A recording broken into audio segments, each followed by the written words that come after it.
It's Easter Saturday.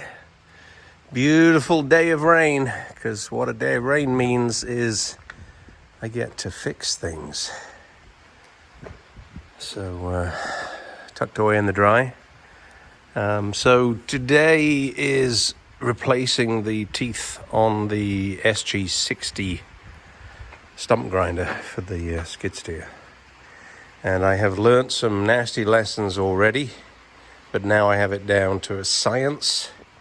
And I'm cooking with gas, I was going to say, when in reality I'm actually not cooking with gas anymore because that technique did not work. So forget 3/8 inch ratchets, they shear right off. Forget big beefy 1/2 inch ratchets, they shear right off. Solid 1/2 inch drive bars work, as do solid 1/2 inch Allens. Sockets shear right off. Impact guns don't even touch it. Great big pry bars tend to work. But let's work in reverse order here. I've already got a couple off successfully and put them back on. So I'm just about to put another one back on. I'll cover that first and then take another one off. So the teeth are these babies. Rights and lefts and straights, all the same size, and they go between two blocks, and the blocks are bolted on with two bolts. But these have been on for a long time, and I don't know how strongly they were put on initially, but I imagine it's the passage of time that's made them tougher, as bolts have corroded, and they are extremely hard. But let me do the reassembly, and then I'll take another one off if I can get it to move. I'm trying to copy the pattern of teeth that was on before, assuming that if they've been replaced, that person also may have copied the previous pattern, so it would be factory, because they appear to be random. I'm also copying the shadow of which direction the block goes on. Most blocks have got a straight edge, some are round, some are straight, some have the straight on the outside, some have the straight on the inside, and my assumption is that is to balance the flywheel. So I'm emulating what was there before. So the reassembly is pretty easy. Bolts going from this side. This was one that was splayed outwards, so that one goes in that way. This is the one that's threaded, it's on the other side, so this goes in this way. I'll show this in a little bit more detail as I put it on.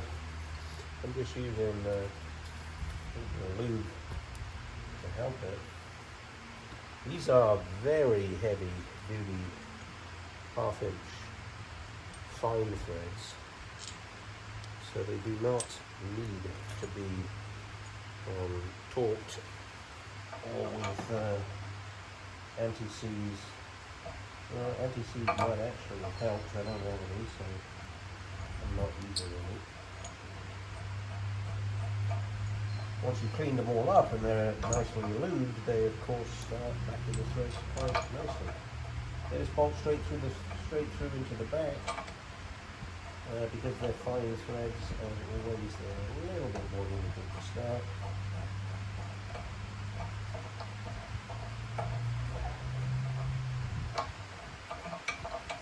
Alright, so just to cover up on what I'm doing, so the teeth are carbide on one side, disc is rotating in this direction, carbide of course faces downwards. These bend to the left, these bend to that one there bends to the right, that's another left. I've already done quite a few. I've got 3 lefties and 1 right, left. These were only protruding from this flat spot on the disc by a very small amount. I'm using this blade to check and compare it to others. So here's a pair of teeth that's on a flat part of the rotor, and when I hold that blade, the tip is just in line with the threads, so I can hold this blade parallel, slide them out until they have the same depth of cut. It does not seem to be important because they seem to have randomized quite a few things, and this block is way back onto the rotor. So in fact, I've made a mistake here. This is the one that is for the clearance of material at the side of the rotor. So that depth that I was showing you is true, but doesn't apply to this one. This in fact goes back here, and it's used to help clear a side cut. There's only one of those on the entire rotor, and I forgot that I was actually doing that one. So finger tight, just to get it about right. The ones that were here were a little bit further back from the edge of the rotor. Doing it back up across is trivial. Once it starts to pinch, you have to adjust it again because it's all loose.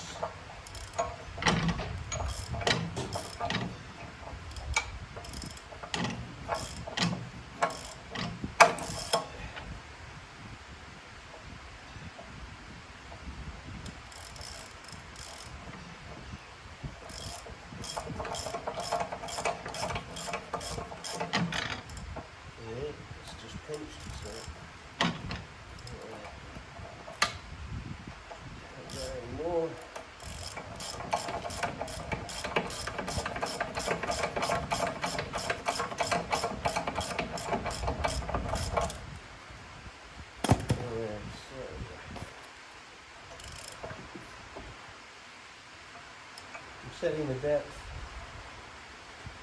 to not quite clear the flat spot, which is where it wasn't before.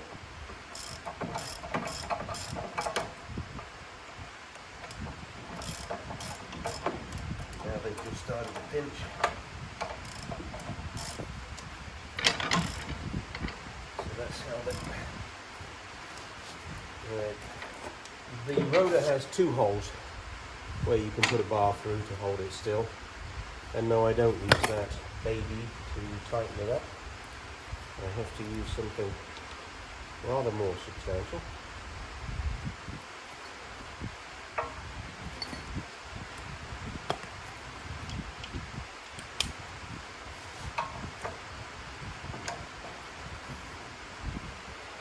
With it being 1/2 inch bolts, fine thread, I don't know what the torque setting is, but it's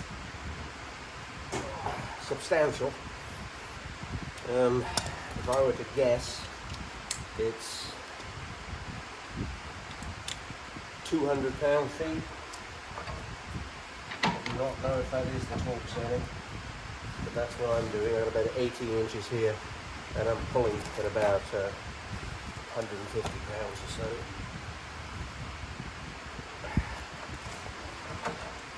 I'm happy with that. So let me show you the actual process for removal. I didn't buy enough teeth to replace all of them because they weren't all in bad shape. I'm replacing every other set. Already replaced those. Here's a pair that are inside, so I fibbed a little and said there was only one. There's actually 3 of them. There's 2 here and that previous one. So let me see what I've got left. So that's new, old, old, new, old, old, new, old, old, new, old, old, new. So I've done every 3rd one. So I actually have a set left. One more set. So I'm just going to pick the worst worn ones. Those are not bad. They're not too rounded. Those are not too rounded. Oh, those are bad. Yeah, those are bad. Alright, so the process starts with cleaning out your bolt hole.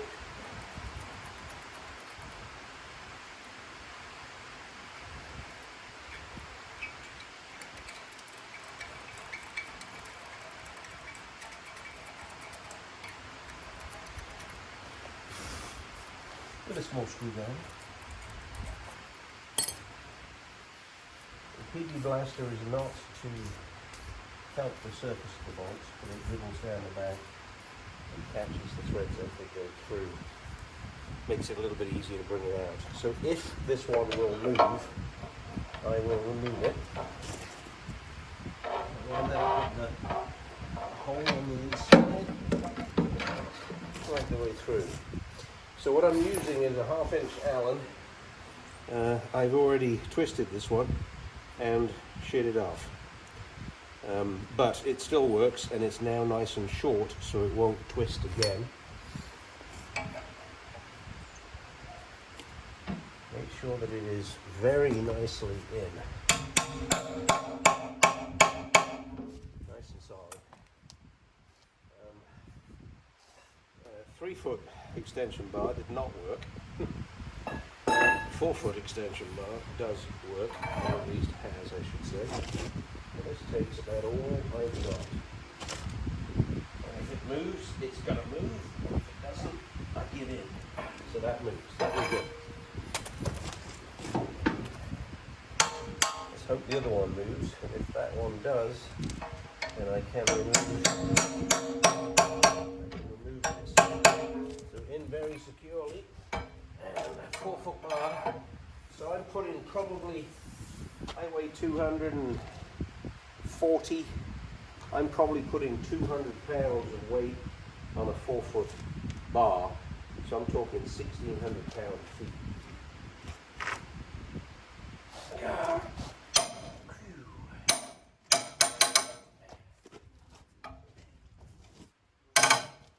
Yes, I have a 1,000-pound impact gun, but the 1,000-pound impact gun doesn't even touch it.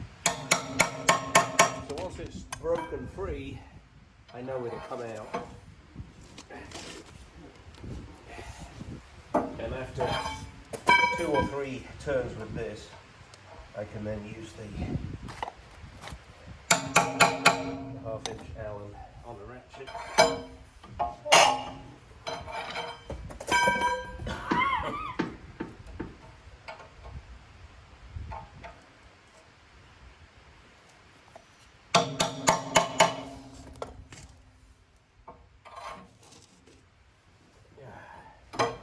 So that moved enough, I think, to use a ratchet, to be honest. We'll soon find out.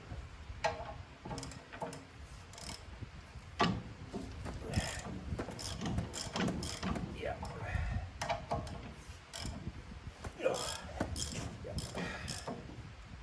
Little PB blaster to catch the threads as they separate. Wind the thing out. So the depth of these, before I remove it, is a little tiny bit deeper than the blade of that, and the flat part is inwards. I've got a straight one and a lefty. I don't have any more straight ones, any more new ones, so I'm going to go with 2 lefties on this one.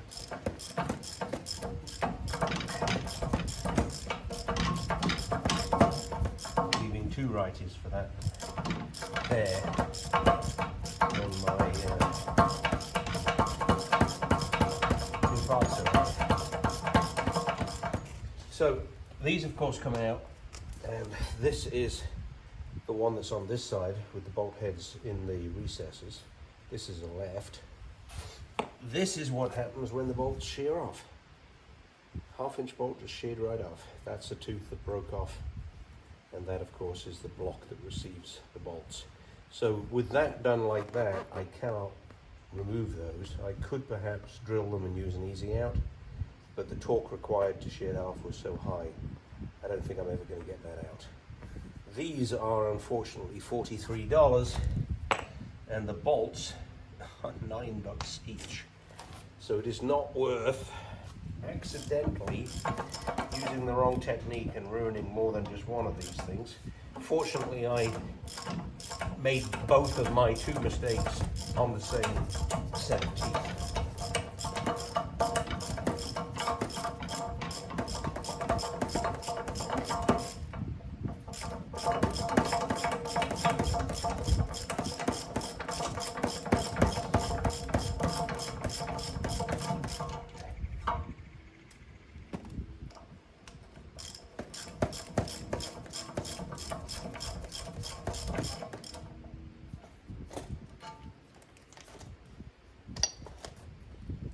Skanky, completely rounded off, and they've been coming out quite easily out of the block. I had one pair that did not, and yeah, don't hit your knuckle, right?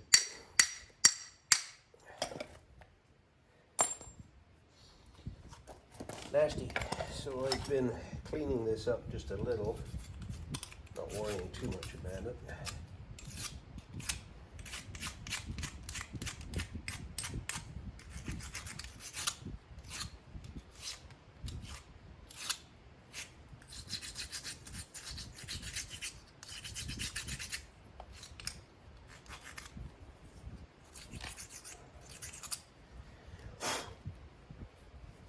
That's good enough.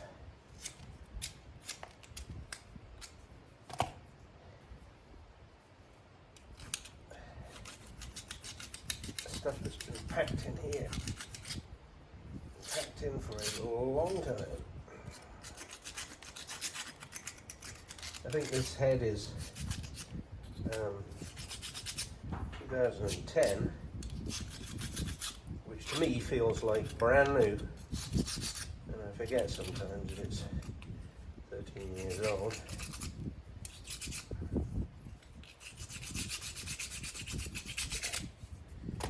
Relatively clean. Alright, so this is the threaded part. Clean up the flap just a little.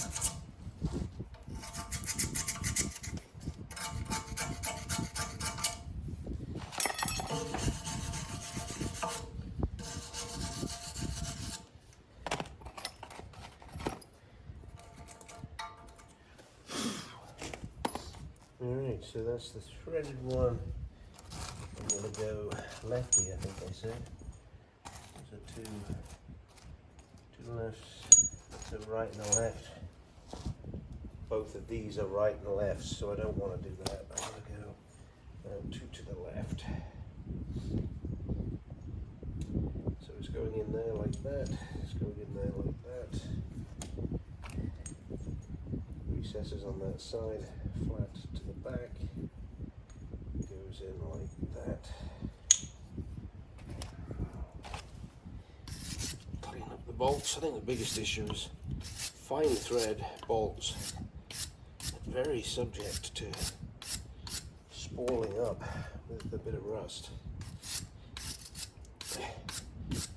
And my mistake yesterday doing the first one was when it would not move. I got the oxy out and got it nice and hot. Glowing red as you do. Yes, the bolt came out, but the bolts spalled as they went in. So I mean, as they came out, I managed to move the bolt about 1/4 of an inch, and then the threads are all ruined.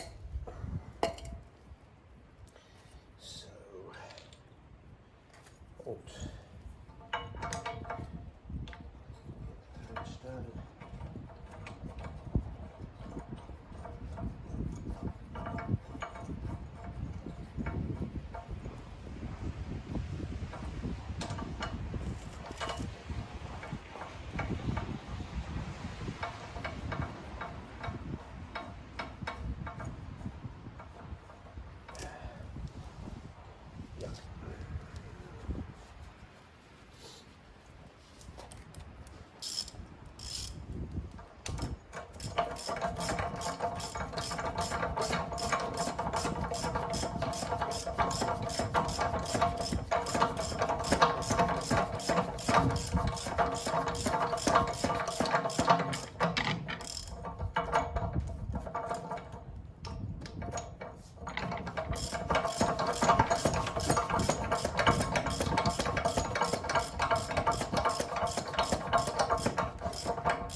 depth.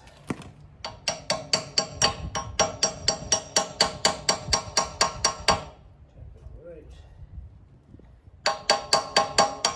Like it a lot.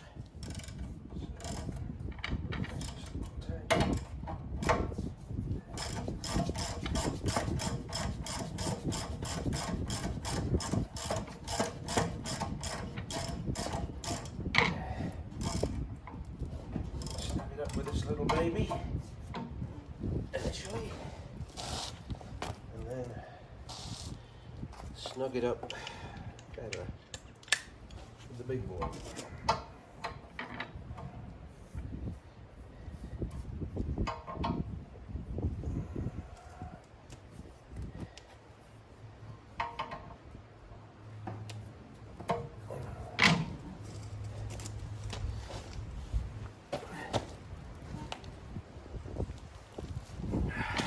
That's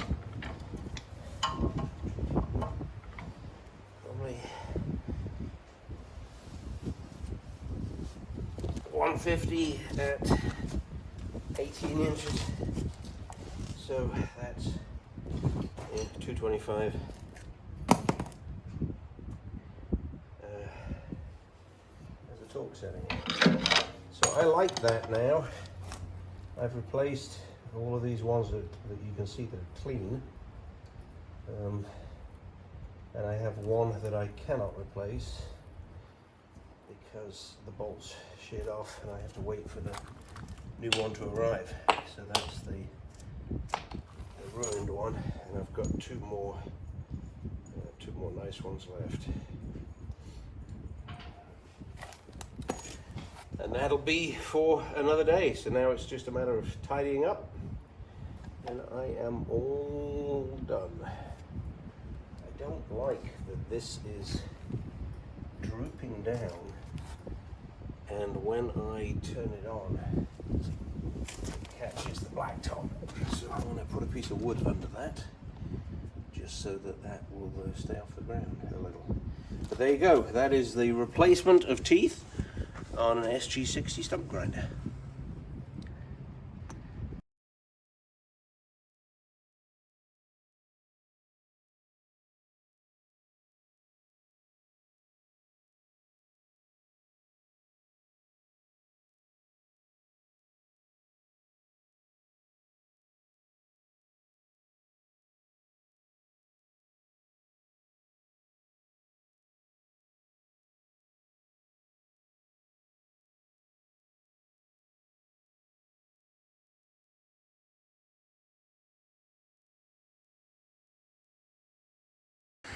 All finished, tidied up, and the beast is ready for work again. So I've found this grinder to take care of anything with its dull teeth. So I'm quite looking forward to putting it to work with these new shiny sharp teeth. And yes, I have only replaced every third one. I bought 16 teeth, so I've replaced 8 pairs, yet it has 16 pairs, so I've replaced every other one. But because 2 were broken, I haven't strictly stuck to every other one. I've done every third one, then every second one, then every third one. At random. Nice sharp teeth, 50% better than it was, and we will see. So now it's problem number 2 with the big girl.